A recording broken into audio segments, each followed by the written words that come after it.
Hi, everyone.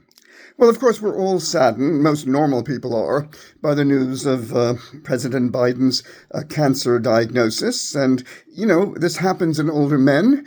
And we're hopeful that, of course, they got it in time, that it apparently is hormone-based. I have no idea what this means, but that it may be more treatable than the kind of prostate cancer that he has. That's why I always say, even if you're older and they say, well, it's not necessary, you're not going to live anyway, get that PSA test to get a quick analysis of whether you might get it. But wouldn't you know it, after initially saying it is very unfortunate and sad and good wishes to Biden by Donald Trump Jr. and our Vice President, J.D. Vance, both have out-Trumped Trump in their negativism. I mean, even Trump hasn't yet said anything to blame Biden. Of course, that may be coming.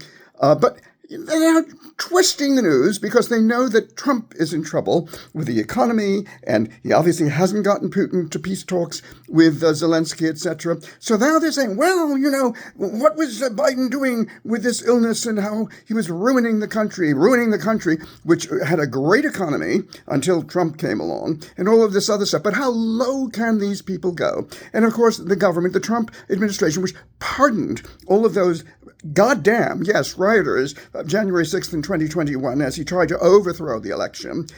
Now, apparently they've settled and given Ashley Babbitt's heirs. She was the crazy woman who, went over the window and was about to charge in and was unfortunately shot as opposed to just arrested. But they're giving her family $5 million.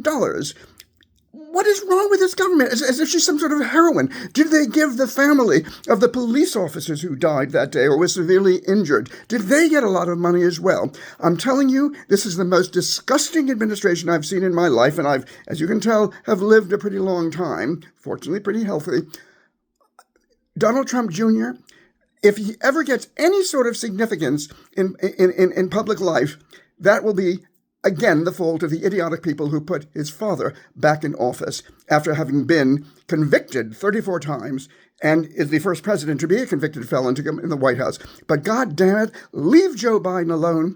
Even to the end, he was in California inspecting the wildfires and whatever. So I guess, he was old. Yes, he made mistakes.